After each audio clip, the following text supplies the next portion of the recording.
تھے، خدا پر تھی نظر ان کی، زبان سے کچھ نہ کہتے تھے۔ حمد اور صلات کے بعد نذرانہ عقیدت حضور جان کائنات، حسن کائنات، حقیقت کائنات، جلوہ نور قدیم، صیب لطف امین، احمد مجتبیٰ جناب محمد مصطفیٰ صلی اللہ علیہ وآلہ وصحبہ وبارک وسلم کے حضور ہدیہ درود و سلام کا نذرانہ پیش کرنے کے بعد، حاضرین محترم، رمضان مبارک کا دوسرا عشرہ اپنی شان و شوکت کے ساتھ اپنی منزل مقصود کی طرف رواں ہے۔ نبی پاک صلی اللہ تعالی علیہ وسلم نے اس دوسرے عشرہ کے متعلق ارشاد فرمایا کہ اوسطہ المغفرہ، اور اس کا درمیانی عشرہ مغفرت والا ہے۔ جس طرح پہلے عشرہ کے متعلق فرمایا تھا اولہ الرحمہ، اس کا پہلا رحمت، و اوسطہ المغفرہ، اس کا دوسرا مغفرت، وآخرہ عتق من النار، اور اس کا آخری عشرہ جہنم سے آزادی کا ذریعہ۔ تو آج بیان کا موضوع ہے اس مناسبت سے، کیونکہ دوسرے عشرہ میں، رمضان مبارک کے دوسرے عشرہ میں 12 رمضان مبارک 2 ہجری کو میرے آقا صلی اللہ تعالی علیہ وسلم نے جنگ بدر کے لیے مدینہ منورہ میں سے سفر فرمایا، اور 17 رمضان مبارک کو بدر کے موقع پر حق و باطل کی جنگ ہوئی۔ یہ پہلی جنگ تھی جس میں اللہ جل شانہ نے اپنے حبیب علیہ السلام کو اور اپنے حبیب علیہ السلام کے جانثاروں کو عظیم فتح عطا فرما دی۔ اللہ قرآن میں فرماتا ہے وَلَقَدْ نَصَرَكُمُ اللَّهُ بِبَدْرٍ وَأَنْتُمْ أَذِلَّةٌ، بے شک مدد کی تمہاری اللہ تعالیٰ نے بدر میں، حالانکہ تم اس وقت بالکل کمزور تھے۔ ہجرت کا دوسرا سال یہ واقعہ پیش آیا، مسلمانوں اور کافروں میں مقام بدر مدینہ سے 140 کلومیٹر کے فاصلے پر عظیم الشان حق اور باطل کے درمیان مارکہ آرائی ہوئی۔ مسلمانوں کی فوج کی تعداد 313 اور کافروں کی فوج کی تعداد 1000، جس میں بڑے بڑے جنگجو اور بہادر اور اپنے آپ اپنی طاقت اور قوت پر گھمنڈ کرنے والے سرداران قریش، کفار مکہ، اور اس امت کا فرعون ابو جہل، عتبہ، شیبہ، یہ ولید، امیہ بن حلف، یہ بڑے بڑے جنگجو کافر جو تھے اس میں شامل تھے۔ 12 رمضان مبارک کو 2 ہجری صحابہ کرام رضوان اللہ تعالی اجمعین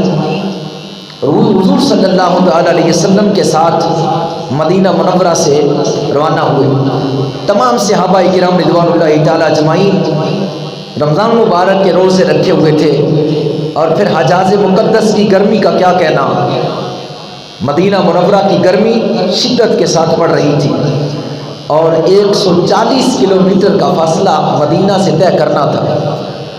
فقط 2 گھوڑے پاس تھے، 313 صحابہ کے پاس 2 گھوڑے اور 70 اونٹ اور صرف 8 تلواریں تھیں۔ اصل میں لڑنے کا ارادہ تو ہے نہیں تھا۔ ابو سفیان کا قافلہ جو ملک شام سے آ رہا تھا مال تجارت کا، اس کو روکنا مقصود تھا، اس لیے کہ اہل کفار نے رسول اللہ صلی اللہ تعالی علیہ وسلم کو عمرے سے روکا تھا، اس لیے اہل اسلام نے اس تجارتی قافلے کو روکنے کے لیے یہ قصد کیا تھا۔ تو مقصد صرف یہی تھا۔ تو 8 تلواریں، صرف 6 زرہیں اور 2 گھوڑے اور 70 اونٹ اور 313 افراد وہ اس میں شامل تھے۔ تو حضور صلی اللہ تعالی علیہ وسلم کا یہ قافلہ مدینہ منورہ سے نکلا اور ادھر سے مکہ مکرمہ سے ابو جہل کی نگرانی 1000 افراد کا قافلہ دشمنوں کا مسلمانوں کے ساتھ جنگ کرنے کے لیے مکہ سے نکلا، اور یہ سفر طے کرتے ہوئے رستے میں ہر روز 10 اونٹوں کو ذبح کیا جاتا، 10 اونٹ ذبح کر کے لشکر کو کھلائے جاتے، اور ساتھ عورتیں بھی شامل تھی جو رقص کرتی تھی، یعنی ان کو جنگ پر ابھارتی تھی، اور ان کا یہ نظریہ تھا کہ ہم مسلمانوں کو صفحہ ہستی سے مٹا کے رکھ دیں گے۔ یعنی یہ کفار مکہ مشرکین مکہ کا جو لشکر تھا مکہ سے بدر کی طرف بڑھا، ان کا یہ نظریہ تھا، کیونکہ وہ تو پہلے ہی جان کے پیاسے تھے، وہ تو پہلے ہی رسول اللہ صلی اللہ علیہ وسلم اور مہاجرین جو مکہ سے ہجرت فرما کے مدینہ طیبہ تشریف لائے صحابہ کرام، ان کے وہ جانی مخالف تھے۔ تو ان کا یہ کب نظریہ تھا کہ اسلام پھلے اور بڑھے اور دنیا پر چھا جائے، ان کا تو نظریہ یہی تھا کہ اسلام کو صفحہ ہستی سے مٹانا اور حضور کے جانثاروں کو جو ہے وہ ختم کر دینا، یہی ان کا نظریہ، یہی ان کا عقیدہ تھا۔ اس لیے وہ اپنی جو ہے وہ فوج پر ناز کیے، اسلحے پر گھمنڈ کیے، اپنی اکثریت پر کثرت پر گھمنڈ کیے، اور اس خیال سے کہ مسلمانوں کو صفحہ ہستی سے مٹا کے رکھ دیں گے وہ مکہ سے نکلے۔ ادھر اسلحے پہ ناز تھا، ادھر نام خدا پہ ناز تھا، ادھر کثرت فوج پہ ناز تھا، ادھر نام مصطفیٰ پر ناز تھا، ادھر کفر کی حمیت تھی، ادھر اسلام ہی اسلام تھا، اور ادھر مسلمانوں کو صفحہ ہستی سے مٹانے کا خیال تھا، ادھر ایمان اور اسلام کو بچانے کا خیال تھا۔ ادھر جو تھا وہ غرور اور تکبر اور گھمنڈ کے ساتھ یہ لشکر بھرا ہوا تھا، ان کے سینے بھرے ہوئے تھے، ادھر عاجزی ہی عاجزی تھی، انکساری ہی انکساری تھی، اللہ اور اس کے رسول کے دین کی حمایت کی پاسداری تھی، اور رسول اللہ کے دین کے نظروں اور حضور صلی اللہ علیہ وسلم کے دین کی نشر و اشاعت کے لیے کوشش تھی۔ اس لیے اور آپ یہ بھی سمجھیں، یہ جو پہلا مارکا ہوا آپ کو باطل میں، اس میں جو ہے وہ جو اہل کفار تھے، اہل مکہ تھے، وہ اور مہاجرین صحابہ جو مدینہ میں تشریف لے گئے تھے، ان کا آپس میں بڑا گہرا تعلق تھا۔ یہ نہ سمجھے کہ یہ کوئی اور تھے، ان دونوں لشکر جو تھے مہاجرین صحابہ اور کفار مکہ، یہ ایک ہی قوم کے افراد تھے، کئی قسم کے خونی رشتے کے ساتھ جھگڑے ہوئے تھے۔ یعنی ابو بکر صدیق رضی اللہ تعالیٰ عنہ رسول اللہ کی حمایت میں، ابو بکر کا بیٹا کفار کی حمایت میں، یعنی فوج کا جو مد مقابل جو لشکر تھا ان کا آپس میں کس طرح گہرا تعلق اور رشتہ داری تھی، اور کس طرح خونی رشتہ تھا۔ ادھر ابو بکر ہیں، ادھر سامنے دشمن کی فوج میں بیٹا کھڑا ہے، ادھر فاروق اعظم ہے اور سامنے ماموں کھڑا ہے کافروں کی فوج میں، ادھر عبید اللہ ابن جراح ہیں، دشمنوں کی فوج میں باپ کھڑا ہے، اور ادھر مصعب بن عمیر ہیں، اور دوسرے پاسے ان کا بھائی دشمنوں کی فوج میں کھڑا ہے، اور ادھر حضرت علی مرتضیٰ ہیں، اور ادھر ان کا بھائی عقیل کھڑا ہے۔ یعنی اتنا جو ہے وہ گہرا تعلق اور رشتہ تھا، لیکن یہ جنگ محض کوئی جو ہے وہ دنیاوی مفاد کی نہ تھی، یہ جنگ کوئی جنگ جداد کی نہ تھی، یہ جنگ محض طاقت دکھانے کی نہیں تھی، یہ جنگ تھی فقط ادھر یہ نظریہ تھا کہ اسلام کو مٹا دیا جائے، ادھر یہ نظریہ تھا کہ اسلام پروان چڑھ جائے، ظلمت کا خاتمہ ہو جائے اور ظلم مٹ جائے، کفر مٹ جائے، باطل کا کما ہو جائے، حق کا پرچم بلند ہو جائے، اللہ کے قوانین پوری دنیا پر پھیل جائے، مصطفیٰ جان رحمت صلی اللہ علیہ وسلم جو لے کر آئے اللہ کی طرف سے اس کا پرچار ہو جائے، ساری دنیا محمد عربی کے جھنڈے کے نیچے جمع ہو کر ایک اللہ وحدہ لا شریک کی جو ہے وہ الوہیت کا ذکر کرے اور ایک اللہ کی عبادت کرے۔ کفر اور شرک کا اتصال کرنا مقصود تھا اس طرف سے جو ہے وہ ظلمت ہی ظلمت تھی، اسلام کو پامال کرنے کا نظریہ تھا، ادھر سے اسلام کو پھیلانے کا نظریہ تھا، اور ظلم اور بربریت اور جو ہے وہ کفر کی تاریکی کو چاک کرنے کا نظریہ تھا، یعنی یہ حق اور باطل کی جنگ تھی۔ میرے آقا صلی اللہ تعالی علیہ وسلم چند جانثار صحابہ کے ساتھ جس وقت آپ بدر میں پہنچے تو کیونکہ کفار مکہ پہلے بدر میں پہنچ چکے تھے، انہوں نے جو سخت جگہ تھی، جو اچھی عمدہ جگہ تھی، اس کے اوپر اپنے ڈیرے ڈال دیے، اور جس طرف ریت ہی ریت تھی، یعنی نہ کوئی گھوڑا چل سکتا، نہ کوئی انسان جو ہے وہ پاؤں رکھ سکتا، اپنے جو ہے وہ ریت میں پاؤں دب جاتا، اس جگہ کو چھوڑ دیا، اور جو کنواں صاف اور شفاف پانی کا تھا اس پر کافروں نے قبضہ کر لیا، اور جو ہے دوسرے کنویں تھے یعنی جو ریت والی سائڈ تھی اس کو مسلمانوں کے لیے چھوڑ دیا۔ میرے آقا صلی اللہ تعالی علیہ وسلم نے جس وقت وہاں جا کر پڑھاؤ ڈالا، جا کر خیمہ جو ہے وہ لگایا، ایک رسول اللہ کے لیے عریش مبارک تیار کی گئی، یعنی ایک چھپر مبارک تیار کیا گیا۔ میرے آقا صلی اللہ تعالی علیہ وسلم اس میں جو ہے وہ جلوہ گر ہوئے، میرے آقا صلی اللہ تعالی علیہ وسلم اس عریش میں جلوہ گر ہوئے، تو اس عریش کا پہرا دینے کے لیے حضرت علی سے کسی نے پوچھا کہ تم میں صحابہ میں سب سے بہادر کون ہے؟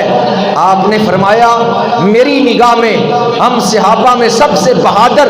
حضرت سیدنا ابو بکر صدیق رضی اللہ تعالیٰ عنہ کی ذات ہے۔ پوچھا کس لیے؟ کہا کہ مقام بدر پر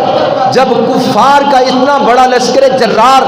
1000 افراد پر مشتمل تھا، ہم 313 تھے، اس وقت رسول اللہ کا پہرا دینے والا اگر کوئی تھا تو ننگی تلوار لیے حضرت ابو بکر صدیق رضی اللہ تعالیٰ عنہ رسول اللہ کی عریش مبارک کا پہرا دے رہے تھے، کسی کافر کو کسی مشرک کو رسول اللہ کی طرف نہ آنے دیتے تھے۔ رسول اللہ کا پہرا دینے والے ابو بکر صدیق تھے اور حضرت سعد بن معاذ رضی اللہ تعالیٰ عنہ تھے۔ یہی حضرت سعد بن معاذ رضی اللہ تعالیٰ عنہ احد کے میدان میں جب حضور تشریف لے گئے تو آپ رسول اللہ کے اونٹ کی جو مہار تھی وہ حضرت سعد بن معاذ رضی اللہ تعالیٰ عنہ کے ہاتھ میں تھی۔ میرے آقا صلی اللہ علیہ وسلم نے رستے میں صحابہ سے پوچھا، صحابہ سے رائے لی کہ آگے جانا چاہیے کہ یا تمہاری کیا رائے ہے؟ تو حضرت ابو بکر صدیق نے عرض کیا آقا ہماری جانیں حاضر ہے۔ فاروق اعظم نے عرض کیا یا رسول اللہ صلی اللہ علیہ وسلم ہم اپنی جانوں کا نذرانہ پیش کرنے کے لیے ہر لمحہ تیار ہیں۔ رسول اللہ نے انصار صحابہ کی طرف دیکھا، مہاجر اسے کہتے گئے جو مکہ سے ہجرت فرما کے مدینہ تشریف لے گئے، انصار اسے کہتے گئے جو پہلے ہی مدینہ منورہ میں موجود تھے۔ انصار مددگار صحابہ، نبی پاک صلی اللہ علیہ وسلم نے انصار صحابہ کو دیکھا تو حضرت سعد بن عبیدہ رضی اللہ تعالیٰ عنہ سردار وہ کھڑے ہوئے عرض کرنے لگے یا رسول اللہ صلی اللہ علیہ وسلم آپ ہماری رائے معلوم کرنا چاہتے ہیں تو خدا کی عزت کی قسم آپ ہمیں حکم فرمائیں، ہم سمندر میں بھی چھلانگیں لگا دیں گے۔ یہ جذبہ تھا صحابہ کے سینوں میں، عشق مصطفیٰ تھا صحابہ کے سینوں میں، جہاد کا جذبہ تھا، اپنی جان کی کوئی پرواہ نہ تھی۔ اگر محبت تھی سینے میں تو اللہ اور اس کے رسول، اللہ اور اس کے حبیب صلی اللہ علیہ وسلم کی تھی، اس لیے کہا کہ ہمیں اپنی جانوں کی پرواہ نہیں، اگر آپ حکم و ارشاد فرمائے ہم سمندر میں بھی چھلانگیں لگا لیں گے، اپنی جان کی پرواہ نہ کریں گے۔ ایک صحابی انصاری کھڑا ہوا، اس نے کہا یا رسول اللہ صلی اللہ علیہ وسلم ہم موسیٰ علیہ السلام کی قوم کی طرح نہیں ہے جنہوں نے اپنے نبی موسیٰ کو کہا تھا کہ اے موسیٰ یا تو کافروں کے ساتھ لڑ یا تیرا خدا لڑے، ہم تو بیٹھے ہیں، ہم نہیں لڑیں گے۔ اس صحابی نے عرض کیا ہم موسیٰ کی قوم کی طرح نہیں۔ یا رسول اللہ خدا کی عزت کی قسم ہے ہم آپ کے دایاں لڑیں گے، ہم آپ کے بایاں لڑیں گے، ضرورت پڑے گی تو آگے لڑیں گے، ضرورت پڑے گی پیچھے لڑیں گے، اپنی جانوں کا نذرانہ پیش کر دیں گے، لیکن کبھی بھی جو ہے وہ ہمت نہ ہاریں گے، کبھی بھی آپ کو تنے تنہا نہ چھوڑیں گے، کبھی بھی آپ صلی اللہ علیہ وسلم جو لے کر آئے اس کے لیے پیچھے منہ نہ پھیریں گے، حتیٰ کہ جہاں تک آپ کی مرضی ہوگی وہاں تک کفار کے ساتھ لڑتے چلے جائیں، ہم بھی آپ کے ساتھ لڑتے چلے جائیں گے، ہم اپنی سواریوں کے جگروں کو پگھلا ڈالیں گے لیکن پیچھے نہ ہٹیں گے۔ میرے آقا صلی اللہ علیہ وسلم اتنا خوش ہوئے، تبسم فرمایا۔ پھر جس وقت یہ صحابہ کا جذبہ تھا یہ، اور ادھر روزے بھی تھے، شدت کی گرمی بھی پڑ رہی تھی، اور میرے آقا صلی اللہ علیہ وسلم کے ساتھ صحابہ کرام جس وقت وہاں پہنچے، ایک صحابیہ تھی حضرت افرا رضی اللہ تعالی عنہا، اس کے 7 بیٹے تھے نوجوان، جو ساتوں کے ساتوں میرے آقا صلی اللہ علیہ وسلم کے لیے اپنی جان کا نذرانہ پیش کرنے کے لیے اس جنگ بدر میں جو ہے وہ تشریف فرما تھے۔ الغرض میں عرض کر رہا تھا کہ جس وقت کفار نے سخت زمین پر ڈیرے ڈال لیے اور مسلمانوں نے اس ریت والی زمین پر جو ہے وہ ڈیرے ڈال لیے، سفر کی تھکاوٹ بھی تھی اور شدت کی گرمی بھی تھی اور روزہ بھی تھا، اور ادھر روزے بھی نہیں تھے، اور ان کے پاس ہر قسم کا اسلحہ بھی تھا اور ہر قسم کی فوج بھی تھی، اور گھمنڈ بھی تھا، قوت پر، طاقت پر، کثرت پر اور ہر شے پر، اور ادھر ناز تھا تو فقط اللہ اور اس کے رسول کے نام پر تھا۔ میرے آقا کریم صلی اللہ تعالی علیہ وسلم اس عریش مبارک میں آپ نے ڈیرا لگایا، اور نبی پاک صلی اللہ تعالی علیہ وسلم نے وہ اللہ تبارک و تعالیٰ کی بارگاہ میں التجا کی، اور پھر اس کے بعد دعا ارشاد فرمائی۔ دعا فرمانے کے بعد میرے آقا صلی اللہ علیہ وسلم نے اس بدر کے میدان پر اپنی چھڑی سے چند لینیں لگائی، فرمایا میرے صحابہ سن لو، اس لین پر ابو جہل گرے گا کل، اس لین پر عتبہ مرے گا، اس جو ہے وہ لین پر شیبہ اس کی لاش پڑی ہوگی، یہاں امیہ بن حلف گرا ہوا ہوگا۔ صحابہ کہتے ہیں خدا کی عزت کی قسم ہم نے دیکھا جہاں رسول اللہ نے لینیں لگائی تھی، جہاں رسول اللہ نے اشارہ کیا تھا، وہیں ان کافروں کی لاشیں پڑی ہوئی تھی، ایک رتی برابر بھی آگے پیچھے نہ تھی۔ میرے مصطفیٰ کریم علیہ السلام کی نگاہ دیکھ رہی تھی کہ کل کفار کا انجام کیا ہوگا جو آقا صلی اللہ علیہ وسلم کے مد مقابل ہوئے تھے۔ میرے آقا صلی اللہ علیہ وسلم نے یہ ارشاد فرمانے کے بعد جب رات گزرنے لگی تو اللہ نے اپنی رحمت کی چھما چھم بارش نازل کی، ریت پر بارش پڑی، ریت ٹھنڈی ہو گئی اور جم گئی، صحابہ کو سکون کے ساتھ نیند آئی اور وہ انہوں نے رات گزاری، اور ادھر کافر ساری رات کل والے دن کے متعلق سوچ رہے تھے کہ کل کیا ہوگا، وہ نہ سوئے، صحابہ مزے کی نیند سو رہے تھے، ٹھنڈی اور ریت پر جو ہے وہ سکون کے ساتھ آرام کر رہے تھے، اور ادھر بھی بارش برسی تھی تو وہ سخت زمین پر ان کا ڈیرا تھا، تو وہ مٹی والی جو زمین تھی، چیکنی مٹی، اس پر جب بارش پڑی کیچڑ ہو گیا، جو نیت تھی ان کی وہ ان کو مل گیا، اللہ نے مسلمانوں کی مدد عطا فرما دی، یہ مسلمانوں والی زمین کو جو ہے وہ جما دیا اور ٹھنڈا کر دیا، اور کفار کی زمین چیکڑ کے ساتھ، کیچڑ کے ساتھ بھر گئی۔ اور یہ جب رات گزری، صبح میرے آقا صلی اللہ علیہ وسلم نے صف بندی فرمائی، حضرت عمر فاروق رضی اللہ تعالیٰ عنہ سے پوچھا اے فاروق اعظم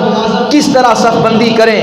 حضرت عمر فاروق نے جو جواب دیا، عرض کیا آقا صف بندی کیا کرنی ہے، ہمارا ہی خاندان ہمارے مد مقابل آ گئے، اسلام کو مٹانے کے لیے، آپ کو جناب والا کے شہید کرنے کے لیے، ہم کو شہید کرنے کے لیے، تو لہٰذا صف بندی کیا کرنی ہے، جو ابو بکر کا گھرانہ ہے اس کو ابو بکر کے حوالے کر دو، جو میرا گھرانہ ہے میرے مد مقابل آئے، جو جناب علی کا گھرانہ ہے علی کے مد مقابل آئے، ہم ان کے سر کاٹ کاٹ کے آپ کے قدموں پر رکھیں گے۔ صف بندی کیا کرنی ہے؟ الغرض میرے آقا صلی اللہ علیہ وسلم نے صف بندی فرمائی اور آغاز لڑائی سے قبل یہ دعا فرمائی، اللہم ان تہلک ہذہ العصابۃ من اہل الاسلام لا تعبد فی الارض اے اللہ اگر یہ مسلمانوں کی جماعت تھوڑی سی، اگر یہ مسلمانوں کی تھوڑی سی جماعت ہلاک ہو گئی تو پھر دنیا میں تیری عبادت کرنے والا کوئی نہیں ہوگا۔ یہ دعا فرمائی، اگر اغیار نے ان کو جہاں سے محو کر ڈالا قیامت تک نہیں پھر کوئی تجھ کو پوجنے والا۔ اے اللہ اگر یہ ہلاک ہو گئے، اگر یہ تھوڑی سی اسلام کی جماعت ہلاک ہو گئی تو پھر تیرا نام قیامت تک لینے والا کوئی نہیں ہوگا۔ الغرض صبح جو ہے وہ سب بندی ہوئی اور جنگ کا آغاز شروع ہوا۔ مشرکین مکہ، کفار مکہ سے عتبہ اپنے بیٹے ولید اور اپنے بھائی شیبہ کو لے کر میدان میں نکلا، اور جس وقت یہ میدان میں نکلے یہ تینوں بڑے جنگجو کافر، اور انہوں نے آ کر صحابہ کو للکارا، تو صحابہ کرام رضوان اللہ تعالیٰ اجمعین میں سے حضرت حذیفہ رضی اللہ تعالیٰ عنہ انہوں نے رسول اللہ سے اجازت چاہی، میرے آقا نے ان کو اجازت نہ دی اور فرمایا حضرت عوف رضی اللہ تعالیٰ عنہ کو، حضرت معاذ اور حضرت عبداللہ ابن رواحہ رضی اللہ تعالیٰ عنہ ان کو جو ہے ان کے مد مقابل بھیجا۔ یہ تینوں صحابی انصار مدینہ کے ساتھ تعلق رکھتے تھے، مدینہ میں جو ہے وہ مدینہ کے انصار تھے۔ جس وقت یہ کافروں کے سامنے پہنچے تو کفار مکہ نے پوچھا کہ تمہارا تعارف کیا ہے، تم کون ہو؟ انہوں نے کہا ہم مدینہ میں رہنے والے ہیں، اہل مدینہ ہیں، انصار مدینہ ہیں۔ ان تینوں کافروں نے انکار کر دیا، کہنے لگے ہم تمہارے ساتھ نہیں لڑیں گے، جو ہمارے مکہ سے ہمارے خاندان کے ساتھ تعلق رکھنے والے ہجرت کر کے مدینے آئے ہیں وہ ہمارے مد مقابل آئے۔ یہ انصار مدینہ تینوں صحابی واپس چلے گئے۔ رسول اللہ صلی اللہ علیہ وسلم نے حضرت ان تینوں صحابہ کو واپس ہوتے دیکھا تو حضور علیہ الصلوۃ والسلام نے حضرت امیر حمزہ اپنے چچا کو اور حضرت علی المرتضیٰ رضی اللہ تعالی عنہ کو اور حضرت عبیدہ رضی اللہ تعالی عنہ کو مد مقابل بھیجا۔ جس وقت یہ مقابلے میں آئے، حضرت امیر حمزہ کے مقابلے میں عتبہ آیا اور حضرت علی کے مقابلے میں ولید آیا اور حضرت عبیدہ کے مقابلے میں شیبہ آیا۔ جس وقت لڑائی شروع ہوئی تو حضرت امیر حمزہ نے عتبہ کا کلا کما کر کے اس کو واسطے جہنم کر دیا۔ حضرت علی مرتضیٰ نے ولید کافر کو جو ہے وہ نیست و نبود کر کے واسطے جہنم کر لیا، لیکن شیبہ نے حضرت عبیدہ رضی اللہ تعالیٰ عنہ کو زخمی کر دیا۔ حضرت عبیدہ کی اس وقت عمر 80 سال کے قریب تھی، لیکن پھر بھی وہ جہاد کے لیے جو ہے وہ میدان جنگ میں تھے۔ حضرت علی نے جب دیکھا کہ شیبہ نے حضرت عبید کو جو ہے وہ زخمی کر دیا ہے، حضرت علی مرتضیٰ آگے بڑھے اور شیبہ کو واسطے جہنم کیا اور حضرت عبید کو اٹھایا اور اپنے کندھے پر اٹھا کر رسول اللہ کی بارگاہ میں لے آئے۔ حضرت عبید نے جس وقت دیکھا کہ میری جو ہے حالت یہ بچنے کی نہیں ہے تو حضور علیہ السلام کی طرف دیکھ کر حسرت کی نگاہ سے عرض کرنے لگے یا رسول اللہ کیا مجھے شہادت کا رتبہ ملے گا؟ یعنی شہادت کی حسرت تھی۔ میرے آقا نے فرمایا ہاں اللہ نے تمہیں شہادت کا رتبہ عطا فرمایا ہے۔ وہ بڑے خوش ہوئے۔ کفار اسلام کے مابین جنگ کا آغاز اس حسین انداز سے ہو چکا تھا، حق و صداقت کا سر فخر سے اونچا ہو گیا۔ کفار کے 3 بڑے بڑے جنگجو سور میں دیکھتے دیکھتے واصل جہنم ہو گئے، اور اللہ نے جو ہے وہ مشرکین کو ان 3 سورماؤں کے مرنے کی وجہ سے ہی ان کے اوپر مسلمانوں کا روب اور دبدبا جو ہے وہ طاری کر دیا۔ باطل کا سر ندامت سے جھک گیا، حق کا سر فخر سے بلند ہوا۔ شیطان لعین سر پیٹنے لگا اور کفر کا رخ ہوائیاں اڑنے لگی، اور آنے وحد میں مشرکین کے 3 سورماؤں کے قتل ہونے سے کفار کے لشکر میں ہلچل مچ گئی اور بھگدڑ مچی۔ ابو جہل نے جو ہے وہ اپنے ساتھیوں کو روکا اور ان کو یہ کہا کہ یہ 3 سردار اپنی جہالت کی بنا پر مارے گئے، اب ہم بھی اس شرموں سے مر جائیں، یہ ایسا نہیں ہو سکتا، لہٰذا دیکھو ادھر جو ہے وہ فوج کی کثرت بھی نہیں ہے، اسلحہ بھی نہیں ہے، لہذا تمہارے پاس اسلحہ بھی بہت زیادہ، فوج بھی کثرت کے ساتھ ہے، لہذا یکبارگی کے ساتھ حملہ کر دو اور آن کی آن یہ جو افراد ہے گنتی کے چند ان کو جو ہے وہ ان کا خاتمہ کر دو۔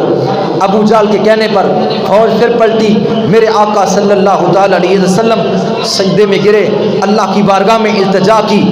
اللہ کی بارگاہ میں دعا کی، اے اللہ جس کا تو نے مجھ سے وعدہ کیا تھا اس نصرت کو بھیج، اس فتح کو بھیج، اپنی مدد فرما۔ اس کے بعد آپ پر کچھ غنود کی طاری ہو گئی، جب آنکھ کھلی تو آپ نے ابو بکر صدیق رضی اللہ تعالی عنہ کو فرمایا تمہیں بشارت ہو، اللہ کی مدد آ گئی۔ میں نے دیکھا جبریل علیہ السلام گھوڑے پر سوار وہ اپنے لشکر کے ساتھ آ رہے ہیں۔ اللہ قرآن میں فرماتا ہے جب حضور نے دعا کی اے اللہ اپنی فتح بھیج، اپنی نصرت نازل فرما، اپنی مدد نازل فرما، جب یہ دعا فرما رہے تھے اللہ قرآن میں فرماتا ہے اذ تستغیثون ربکم فاستجاب لکم انی ممدکم بالف من الملائکۃ مردفین۔ جب تم اپنے رب سے دعا کر رہے تھے تو اس نے تمہاری دعا کو قبول فرما لیا، بے شک میں تمہاری مدد پے در پے فرشتوں 1000 فرشتوں سے کرنے والا ہوں۔ پہلے 1000 فرشتے آئے، پھر 3000 فرشتوں کا لشکر آیا، پھر 5000 فرشتوں کا لشکر میدان بدر میں آ گیا۔ وہ فرشتے نظر نہیں آتے تھے اور کفار کسی کی ناک اڑ رہی ہے، کسی کا کان اڑ رہا ہے، کسی کی پیشانی پر ڈنڈے کا نشان ہے، کسی کی بغیر تلوار کے گردن اڑ رہی ہے، کسی کے بازو کٹ رہے ہیں، کسی کی ٹانگیں کٹ رہی ہے۔ فرشتوں کا لباس اس کے متعلق حضور نے ارشاد فرمایا اور کہ ان کا لباس اس طرح تھا، سفید کپڑے تھے، سفید امامہ باندھے ہوئے تھے اور ہاتھ میں تلواریں تھیں۔ یہ اللہ کی مدد تھی، یہ اللہ کی نصرت تھی۔ اللہ تبارک و تعالیٰ نے اپنے محبوب کے لیے یہ فرشتوں کی امداد بھیجی، اور جس وقت یہ فرشتوں کو شیطان نے دیکھا، کیونکہ کفار مکہ کے لشکر میں شیطان ابلیس سریقہ نامی شخص کی صورت میں تھا، ان کو وہ ابھار رہا تھا میں تمہارے ساتھ ہوں، میں تمہاری مدد کروں گا۔ شیطان اور شیطان کی ذریت کفار کے ساتھ تھی، اور اللہ کے فرشتوں کی مدد جب آئی، شیطان نے جب جبریل کو دیکھا تو دم دبا کر بھاگنے لگا۔ کسی نے کہا تو بہت بہادر ہے، اس نے کہا جو میں دیکھ رہا ہوں تم نہیں دیکھ رہے، جو میں دیکھ رہا ہوں وہ تم نہیں دیکھ رہے۔ وقال انی بریء منکم انی اری ما لا ترون انی اخاف اللہ واللہ شدید العقاب۔ وہ کہنے لگا میں تمہارے ساتھ نہیں ہوں کیونکہ میں جو دیکھتا ہوں وہ تم نہیں دیکھتے، میں ڈرتا ہوں اللہ سے کیونکہ اللہ کا عذاب بڑا سخت ہے۔ یعنی جب فرشتوں کی مدد دیکھی شیطان نے تو شیطان دم دبا کر بھاگ گیا۔ شیطان کا یہی کام ہے کہ وہ جب حق آتا ہے تو شیطان جو ہے وہ بھاگ جاتا ہے، جب حق آتا ہے باطل مٹ جاتا ہے، کیونکہ اللہ نے حق کو ہی غلبہ عطا فرمانا ہے۔ تو اس لیے چاہے بظاہر کافروں کے پاس جتنی مرضی طاقت ہو، جتنی مرضی جو ہے وہ ان کے پاس شہرت ہو، کثرت ہو، لیکن حق حق ہوتا ہے، حق حق ہوتا ہے، باطل باطل ہوتا ہے۔ تو نبی پاک صلی اللہ تعالی علیہ وسلم کے غلاموں پر شیطان نے جب جبریل کو دیکھا تو بھاگ گیا اور دم دبا کر بھاگ گیا۔ نبی پاک صلی اللہ علیہ وسلم کے صحابہ بڑی شدت کے ساتھ لڑ رہے تھے، کفار کو نیست و نابود کر رہے تھے کہ فرشتوں کی مدد آ پہنچی۔ فرشتوں نے بھی جناب مسلمانوں کے ساتھ مل کر جہاد کیا، اور جو ہے وہ دیکھتے دیکھتے کیا ہوا، حضرت عبد الرحمن بن عوف نبی پاک صلی اللہ علیہ وسلم کے صحابی فرماتے ہیں کہ میرے دل میں یہ خیال تھا کہ کوئی کفار کا جو سردار ہے، کفار مکہ مشرکین مکہ کا سردار جو ابو جہل ہے، کوئی اس کا خاتمہ کرے۔ ابھی میرے دل میں خیال تھا کہ میں نے دیکھا میرے پاس چھوٹے چھوٹے 2 بچے آئے، ایک کا نام، ایک مجاہد کا نام تھا معاذ اور ایک کا نام تھا معوذ۔ ایک کی عمر تھی 9 سال اور ایک کی عمر تھی 11 سال۔ یہ دونوں ننھے مجاہد نبی پاک صلی اللہ علیہ وسلم کی ذات پر جان نثار کرنے والے، حضور سے عشق و محبت کا دم بھرنے والے، دین اسلام کی شمع کو بلند کرنے والے، حق اور باطل کی پہچان رکھنے والے، اللہ کے دین کی حمایت کرنے والے، اور ساری دنیاوی شاؤں کو پسا پشت میں ڈالنے والے۔ آج ہمارا حال یہ ہے، ہم کہتے ہیں دین پر جو ہے دنیا کو جو ہے وہ فوقیت دے دیتے ہیں۔ اگر ہم ایسا کریں گے جی بھائی ناراض ہو جائے گا، بیٹا ناراض ہو جائے گا، بیوی ناراض ہو جائے گی، اور میرا فلاں رشتہ دار ناراض ہو جائے گا، میرا فلاں ناراض ہو جائے گا۔ یہ بات ذہن نشین کر لیں، جہاں تک دنیا کا تعلق ہے تو پھر تم ایک دوسرے کا ساتھ دنیا کے لیے دو، لیکن جہاں دین کا تعلق ہے تو وہاں ڈٹ جاؤ کہ جی دین کا معاملہ ہے، اب دنیا کو دین پر فوقیت نہیں دی جائے گی، دنیا کے اوپر دین کو فوقیت دی جائے گی، دنیا پر رسول اللہ کو فوقیت دی جائے گی، دنیا پر صحابہ اکرام کو عزت دی جائے گی، دنیا پر اولیاء اللہ کو عزت دی جائے گی، دنیا پر اسلام کو عزت دی جائے گی۔ اگر باپ بھی مخالف ہے، ہٹانا چاہتا ہے دین سے، مت پھرے۔ اگر بھائی رشتہ دار کنبہ بلادری جاتا ہے تو جائے، اور مد مقابل مخالف کھڑے ہوتے ہیں تو ہو جائیں، بات ایک ہی ہے، رسول اللہ خوش ہے تو پھر جہان خوش ہے۔ اگر رسول اللہ خوش نہیں، اللہ کا اسلام اس کی پاسداری نہیں، تو پھر کچھ نہیں ہے۔ اس لیے جہاں معاملہ دین کا آ جائے تو اس وقت کہہ دو، چاہے بیٹا ہے، بھائی ہے، رشتہ دار ہے، ماں ہے، بہن ہے، کچھ بھی ہے، کہہ دو بھائی دین ہے، لہٰذا میں دین کے ساتھ کھڑا ہوں، تمہارے ساتھ نہیں کھڑا۔ صحابہ اسی لیے اپنے رشتہ داروں کو جو ہے واصل جہنم پہنچانے کے لیے میدان بدر میں اتر آئے اور نہ پرواہ کی ماموں کی۔ حضرت مصعب بن عمیر فرماتے گئے کہ تاریخ نے میرے سامنے بھائی کو کھڑا کر کے رکھ دیا، میں نے بھائی کی پرواہ نہ کی، اس کو واصل جہنم کیا۔ اور حضرت فاروق اعظم کہتے گئے تاریخ نے میرے سامنے ماموں کو کھڑا کر دیا، لیکن ایک ذرہ برابر بھی ماموں کی پرواہ نہ کی، واصل جہنم کر دیا۔ جناب حضرت عبیدہ بن جراح فرماتے گئے کہ تاریخ نے میرے سامنے باپ کو لا کے کھڑا کر دیا، میں نے ایک لمحے کے لیے سوچا کہ سامنے باپ ہے، باپ کا رشتہ ہے اور سامنے باپ کھڑا ہے، لیکن فوراً جو ہے ایک لمحہ بھی نہ گزرا، میں نے کہا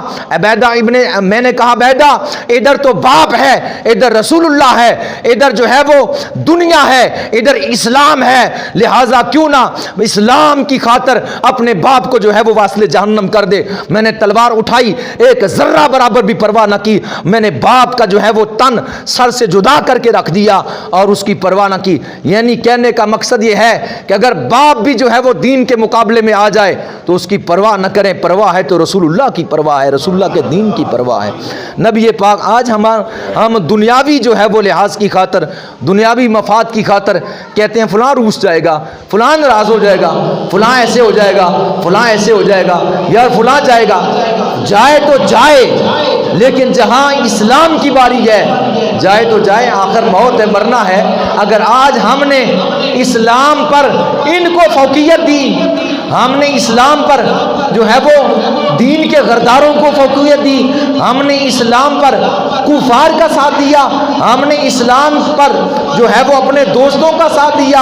اور اسلام کے اوپر ان کو جو ہے وہ اونچا سمجھا، تو پھر یاد رکھیں مرنا بھی ہے، اور مرنے کے بعد جب قبر میں جائیں گے اللہ فرمائے گا ہاں میرے دین کو چھوڑا، میرے رسول کو چھوڑا، میرے حبیب کے احکام کو چھوڑا، میرے نبی کے صحابہ کو چھوڑا، میرے اولیاء اللہ کو چھوڑا، میرے قرآن کو چھوڑا، میرے دین کی حمایت نہ کی، لہٰذا جائیں گی کفار کے ساتھ، واصل جہنم ہو جا، تو بھی جہنم میں جا، کیونکہ رسول اللہ کی حدیث ہے المرء مع من احب، آدمی کو اسی کے ساتھ اٹھایا جائے گا جس کے ساتھ وہ محبت کرتا ہے۔ لہٰذا جب دنیاوی معاملات ہو تو پھر آپس میں محبت کریں، ایک دوسرے کی پاسداری کریں، ایک دوسرے کے ساتھ معاملات طے رکھیں،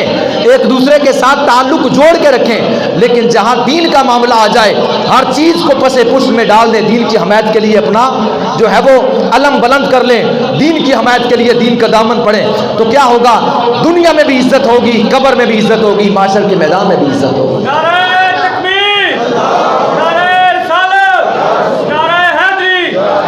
کیونکہ محمد کی محبت، محمد صلی اللہ علیہ وسلم کی محبت خون کے رشتوں سے بالا ہے، اور یہ رشتہ دنیاوی قانون کے رشتوں سے بالا ہے۔ محمد کی محبت دین حق کی شرط اول ہے، اگر اسی میں ہو خامی تو سب کچھ نامکمل ہے۔ لہٰذا دین کی حمایت ہر وقت کی جائے، جہاں دین کی حمایت ہو تو حمایت دین کی جائے، جہاں دنیا ہو تو دنیا کی جگہ دنیا کو رکھیں، لیکن دنیا کو دین پر فوقیت مت دیں۔ اگر دنیا کو دین پر فوقیت دی تو دنیا میں بھی ذلیل ہو جاؤ گے، قبر میں بھی ذلیل ہو جاؤ گے، معاشر کے میدان میں بھی ذلیل ہو جاؤ گے، نام بھی مٹ جائے گا، کام بھی مٹ جائے گا، ہر شے مٹ جائے گی۔ اور تمہارا تشکّع بھی جاتا رہے گا، لیکن اور تاریخ تمہیں جو ہے وہ غرداروں میں شامل کر دے گی کہ یہ دین کے غردار ہیں۔ اور اگر تم نے دین کو جو ہے وہ دنیا پر ہر شے پر فوقیت دی، دنیا میں بھی عزت، قبر میں بھی عزت، حشر میں بھی عزت، نام بھی بلند ہوگا، دنیا بھی یاد کرے گی، اور آگے مصطفیٰ کریم علیہ السلام کی شفاعت بھی نصیب ہوگی، حوض کوثر سے مصطفیٰ کے ہاتھوں سے جام کوثر بھی نصیب ہوگا، عرش عظیم کا سایہ بھی نصیب ہوگا، اور اللہ کا دیدار بھی ہوگا، انعام میں جنت بھی عطا کی جائے گی۔ تو وہ دونوں صحابی چھوٹے ننھے مجاہد معاذ اور معوذ، ایک کی عمر 11 سال، ایک کی عمر 9 سال، حضرت عبد الرحمن بن عوف کہتے ہیں وہ آگے جٹ میرے پاس کہنے لگے چاچو آپ سے بات کرنی ہے۔ میں نے کہا ہاں بیان کرو۔ انہوں نے کہا یہ تو بتائیں اس وقت ابو جہل کہاں ہے، یہ تو بتائیں اس وقت ابو جہل کہاں ہے، اس امت کا فرعون ہے اور سب سے بڑا کافر ہے،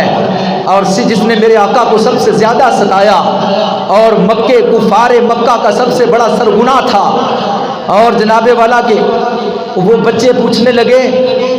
ابھی 9 عمر تھے، یعنی چھوٹی چھوٹی عمر، ابھی 9 عمر تھے، دونوں کے ہاتھ میں تھی شمشیریں،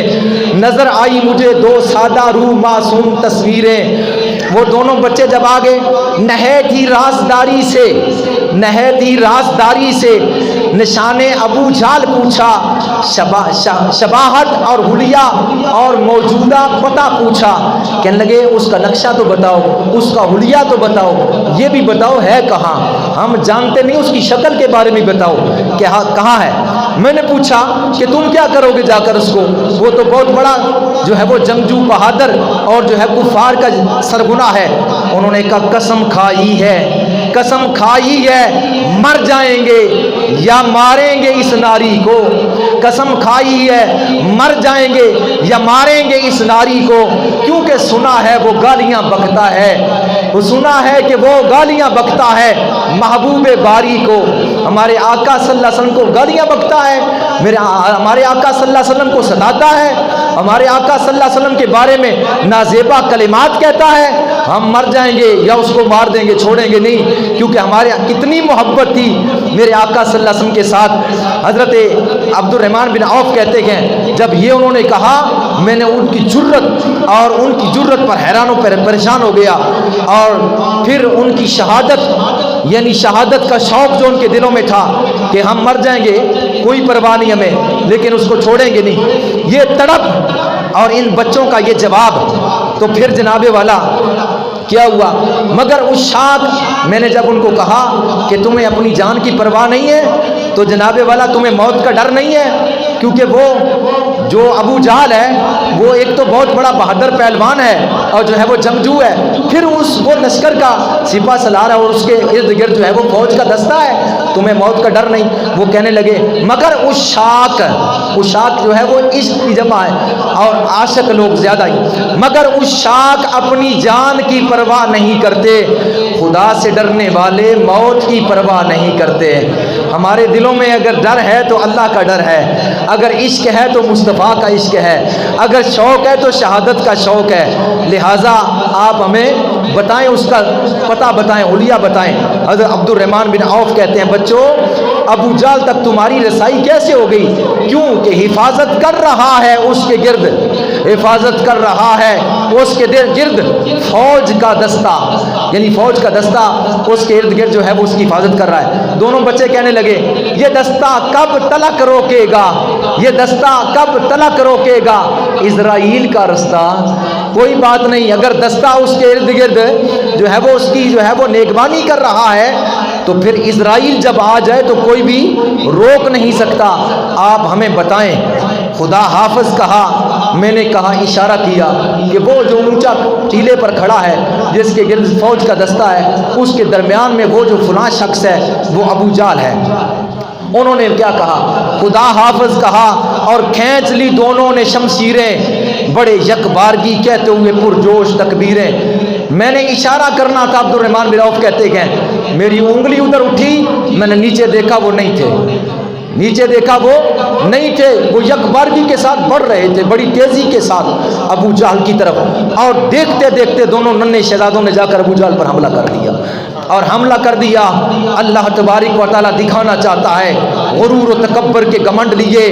میرے مصطفیٰ کریم علیہ السلام کے مد مقابل آنے والے، میرے اسلام کی شمع جو بلند میں کرنا چاہتا ہوں اس کو جو ہے وہ بجھانے والے، ان کا غرور اسی طرح میں خاک و خون میں ملا دیتا ہوں۔ میں چاہتا ہوں تو بڑے بڑے جنگجوؤں کو چھوٹے چھوٹے جو ہے بچوں سے کلا کما کروا دیتا ہوں، میں چاہتا ہوں باز کو چڑیوں سے مروا دیتا ہوں، میں چاہتا ہوں سانپوں کو کیڑیوں سے مروا دیتا ہوں، یہ میری قدرت ہے۔ تو دیکھا دیکھے دیکھے دونوں یکبارگی کے ساتھ ابو جہل پر برس پڑے، اور دونوں نے جا کر ابو جہل کو واسطے جہنم کر دیا، اور پھر دوڑتے ہوئے حضور کی بارگاہ میں آئے، عرض کرنے لگے یا رسول اللہ ہم نے جو ہے وہ امت کے فرعون کا خاتمہ کر دیا ہے۔ ایک نے کہا میں نے قتل کیا،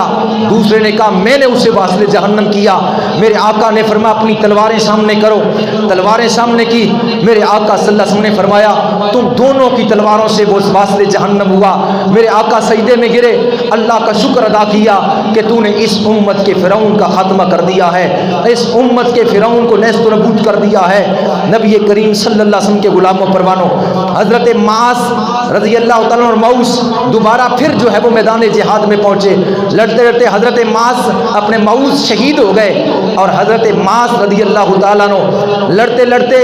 جب اکرمہ نے دیکھا جو ابو جہل کا بیٹا تھا، اکرمہ ابھی اسلام میں داخل نہیں ہوا تھا، میرے آقا صلی اللہ علیہ وسلم کے غلاموں پروانوں، جس وقت اس نے دیکھا کہ یہی دونوں بچے تھے جنہوں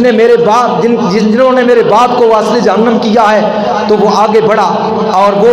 حضرت معاذ پر برسا، اور اس کے بعد اس لڑائی کے اندر جنگ بدر میں حضرت معاذ کا بازو جو ہے وہ تلوار لگنے سے کٹ گیا۔ لیکن جذبہ جہاد دیکھیے، جذبہ جہاد دیکھیے کہ وہ بازو جس پر تلوار لگی تھی وہ کٹ گیا، لیکن ایک تندلا باقی تھا، جس تندلے کی وجہ سے بازو لٹک رہا تھا، اور لڑتے ہوئے کبھی وہ آگے جاتا کبھی پیچھے ہوتا، کیونکہ ہڈی کٹ گئی اور تندلا باقی تھا۔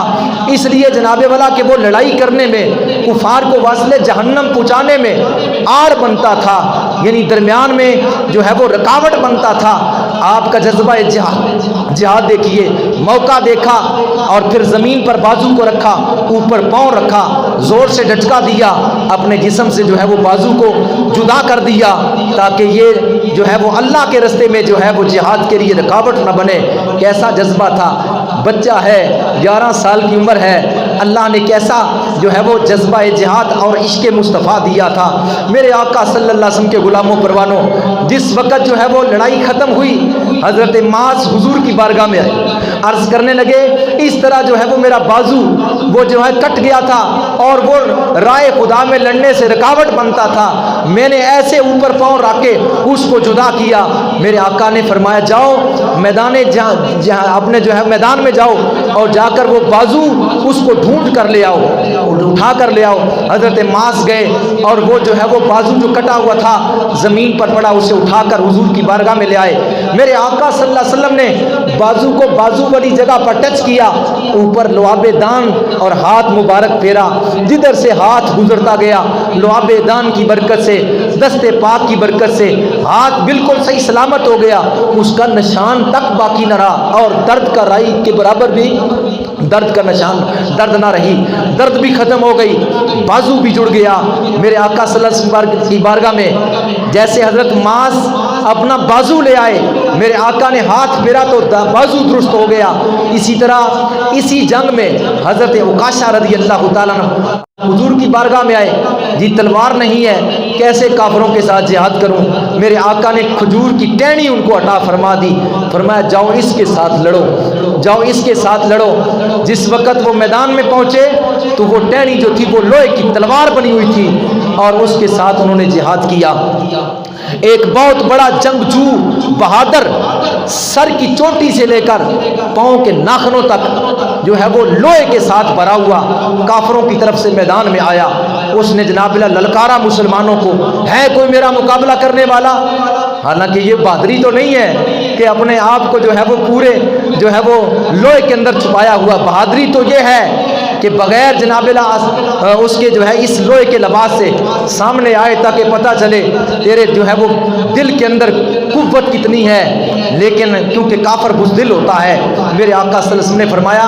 ایک مومن 100 کافروں پر بھاری ہے. مومن کا جو ایمان ہے اس کے اندر جو رعب اور طاقت خدا نے رکھی ہے، یہی جو ہے ان کو جو ہے وہ ذلت اور رسوائی کا جو ہے وہ سبب بنتی ہے ان کے لیے. اس لیے اس ایمان کو دیکھ کر کافر جو ہے وہ مرغوب ہو جاتے ہیں اور وہ ڈر جاتے ہیں. یہاں 100 کافروں پر ایک مومن باری ہے. آج حال یہ ہے کہ کفار نے ہمیں جناب والا اس جناب والا ماحول تک پہنچا دیا اور اس حالات تک ہمارے حالات یہ کر دیے کہ ہمارے اندر وہ جو ایمان کی کرن تھی، جو ایمان کی طاقت تھی، جو ایمان تھا اس کی جو مضبوطی تھی، آج ہمارے اندر نہیں نہ رہی. اس لیے آج وہ ہمارے اوپر چھائے ہوئے ہیں، ہمارے اوپر چڑھے ہوئے ہیں. ورنہ ایک مومن 100 کافروں پر بھاری ہے. کافر بزدل ہوتا ہے اور جو ہے مسلمان نڈر ہوتا ہے. کیونکہ مسلمان جو ہوتا ہے اس کے ایمان کے اندر یہ ہوتا ہے اگر میں شہید ہو گیا، جان چلی گئی تو شہادت کا رتبہ ملے گا، اگر بچ گیا تو غازی کا رتبہ ملے گا. کافر کے دل میں ہوتا ہے مر گیا تو تب بھی واصل جہنم، بچ گیا تو تب بھی کچھ نہیں ملنا. اس لیے جو ہے ایمان کی طاقت ہوتی ہے. نبی پاک صلی اللہ علیہ وسلم کے غلاموں پروانوں، وہ اتنا بڑا جنگجو تو اس نے جناب ناخن سے لے کر سر کی والوں تک جو ہے وہ لوہے کے ساتھ اپنے وجود کو جو ہے وہ ڈھانپا ہوا تھا. فقط اس کی آنکھیں دو آنکھیں جو تھی ان پر لوہا نہیں تھا، یا ہاتھ اس پر لوہا نہیں تھا، اس میں تلوار تھی. اس کے علاوہ پورے وجود پر موٹا تازہ جو ہے لوہا تاکہ اس کے اوپر تلوار بھی اثر نہ کر سکے. وہ آیا میدان میں اور اس نے جناب اللہ کے بڑے غرور و تکبر کے ساتھ، گھمنڈ کے ساتھ مسلمانوں کو للکارا. میرے آقا صلی اللہ علیہ وسلم کی پھوپھی کے بیٹے حضرت زبیر بن عوام رضی اللہ تعالیٰ عنہ حضور کی طرف دیکھا، عرض کرنے لگے آقا اجازت ہو میں اس کا غرور خاک میں ملا دوں، اجازت ہو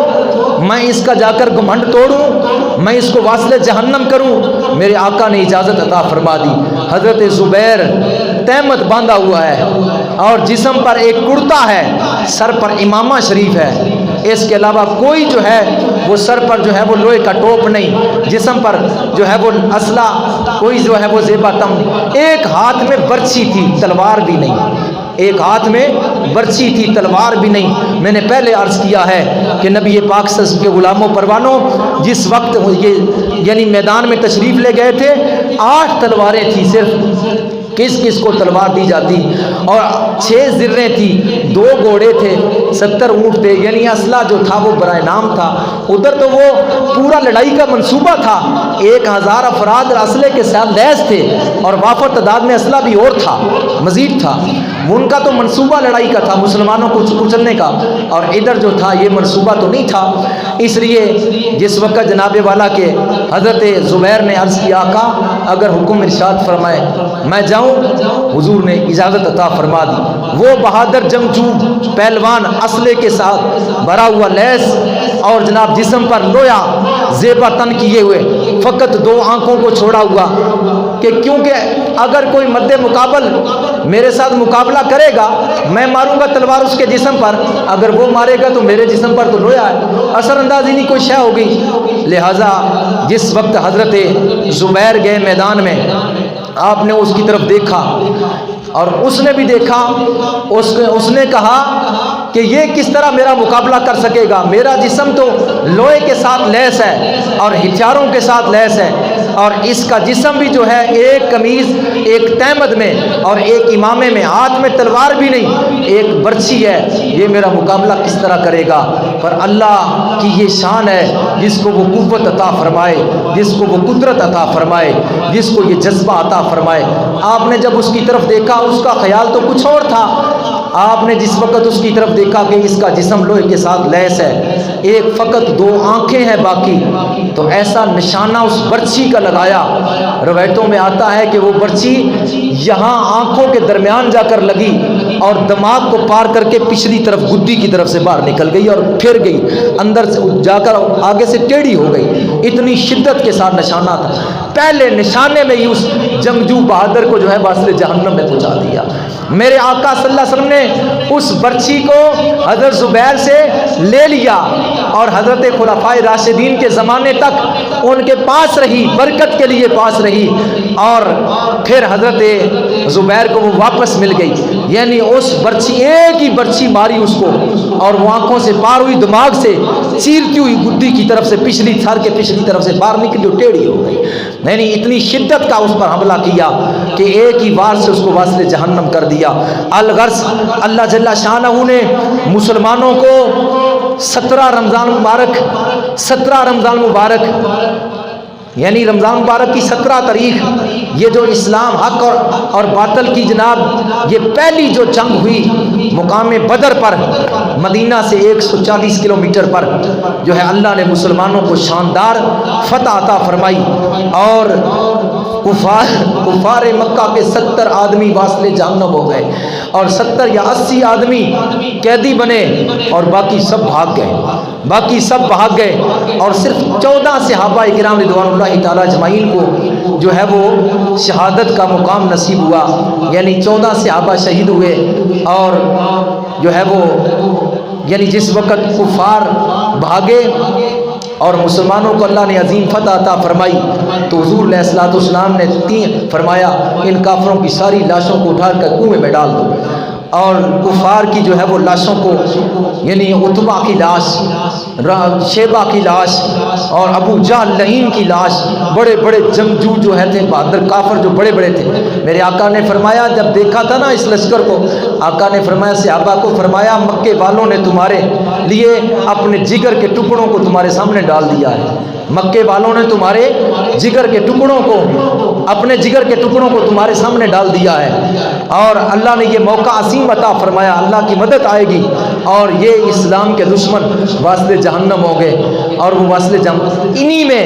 امیہ بن حلف جو حضرت بلال کو ستایا کرتا تھا، حضرت بلال حبشی کو تنگ کیا کرتا، مارتا تھا، ظلم کرتا تھا، آج موقع آیا بلال حبشی کو. حضرت بلال حبشی نے امیہ بن حلف کو بدر کے مقام پر خود قتل کیا، خود واصل جہنم کیا. اور میرے آقا نے فرمایا ان کو گھسیٹ کر کنویں میں ڈال دو، ان کی لاشوں کو کنویں میں ڈال دیا گیا.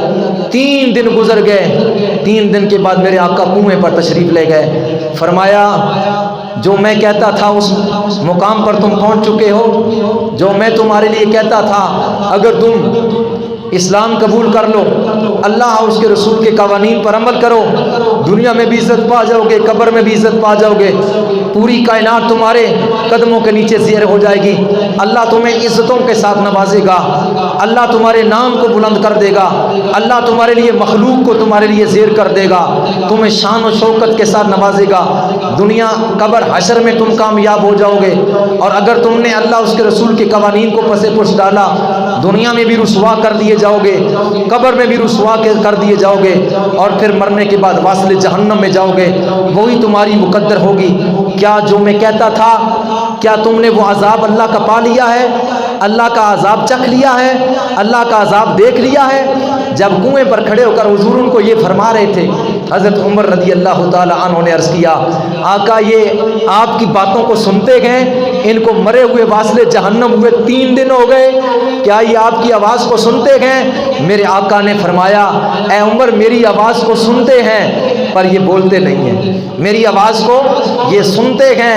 پر بولتے نہیں ہیں، ان میں بولنے کی طاقت نہیں ہے. ہم یہ پوچھنا چاہتا ہوں جو کہتے ہیں کہ جناب مسلمان مر کے مٹی میں مل گئے اور وہ سنتے نہیں دیکھتے نہیں، میں پوچھنا چاہتا ہوں کہ جب کافروں کی سماعت کا عالم یہ ہے کہ کافر مرنے کے بعد 3 دن کے بعد سن سکتے ہیں، مسلمانوں کے مرنے کے بعد ان کی سماعت کا عالم کیا ہوتا ہوگا؟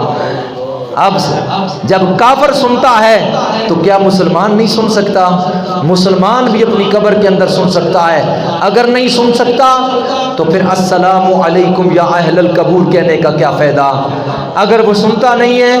تو پھر سلام کرنے کا کیا مقصد ہے؟ وہ سنتا ہے، اس کی سماعت آگے سے زیادہ ہوتی ہے، اس کی بصارت مرنے کے بعد زیادہ ہو جاتی ہے. وہ دیکھتا بھی ہے کون آیا میرے پاس، وہ دیکھتا بھی ہے میری قبر پر چڑیا بیٹھی ہے، چڑا بیٹھا ہے، مکڑی بیٹھی ہے، کیا بیٹھا ہے. وہ اس کو یہ بھی پتا ہے مکھی بیٹھی ہوئی ہے کہ بندہ چل رہا ہے، اس کو یہ بھی پتا ہے کہ کون میرے پاس آیا، کس طرف سے آیا ہے.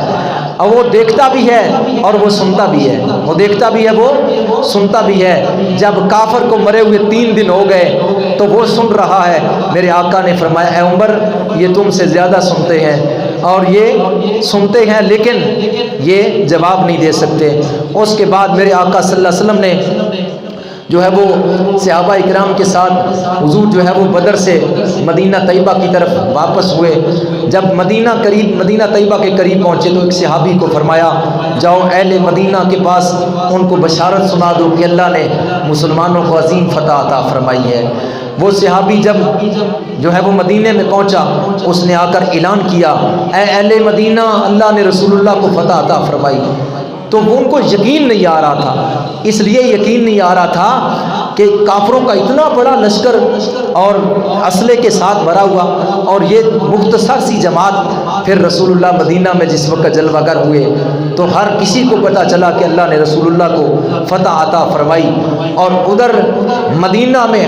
جو ہے ہر شخص خوشی سے بھول رہا تھا۔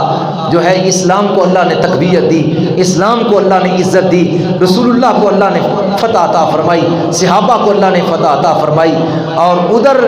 جو ہے وہ اللہ نے حق کو فتح عطا فرمائی اور اللہ نے باطل کو ختم کیا۔ ادھر مکے میں ہر گھر میں صف ماتم بچھا ہوا تھا، مکے میں ہر گھر میں صف ماتم بچھا ہوا تھا، ہر کوئی چیخ و پکار کر رہا تھا، ہر کوئی جو ہے وہ رو رہا تھا۔ اس پر مزید اور بھی واقعات ہیں، میں نے مختصر بیان کیے، بے شمار حضور کے معجزات ہیں میدان بدر میں جاتے ہوئے آتے ہوئے وہاں، اور بے شمار اور باتیں ہیں، اور جو قیدی ہوئے تھے ان کے ساتھ کیا سلوک کیا۔ پھر جناب حضور کے چچا حضرت عباس بھی جو ہے وہ قیدی بن کر آئے تھے، ان کے ساتھ کیا سلوک کیا، میرے آقا نے ان کے بارے میں کیا ارشاد فرمایا۔ جب انہوں نے عرض کیا میرے پاس تو مال نہیں ہے، تو میرے آقا نے فرمایا جب مکے سے چلے تھے اپنی بیوی کو کہا تھا کہ اس مال کے بارے میں فقط تجھے پتا ہے یا مجھے پتا ہے اور کسی کو نہیں پتا۔ وہ مال جو چھپا کر آئے تھے، میرے آقا نے جب یوں فرمایا اے عباس وہ مال چھپا کر جو آئے تھے، جو بیوی کو دے کر آئے تھے، حضرت عباس نے کہا اشہد ان لا الہ الا اللہ و اشہد ان محمد رسول اللہ، میں گواہی دیتا ہوں اللہ کے سوا کوئی معبود نہیں، محمد صلی اللہ علیہ وسلم اللہ کے رسول ہیں۔ کیونکہ اس مال کے بارے میں تیسرے بندے کو نہیں پتا تھا، یا مجھے پتا تھا یا میری بیوی کو پتا تھا۔ غیب کی خبر جو دیتا ہے وہ اللہ کا نبی ہوتا ہے، اس لیے میں آپ کی ذات پر ایمان لایا۔ اس پر اور بھی جو ہے وہ باتیں ہیں، اللہ کی بارگاہ میں دعا ہے اللہ عمل کی توفیق عطا فرمائے، آمین۔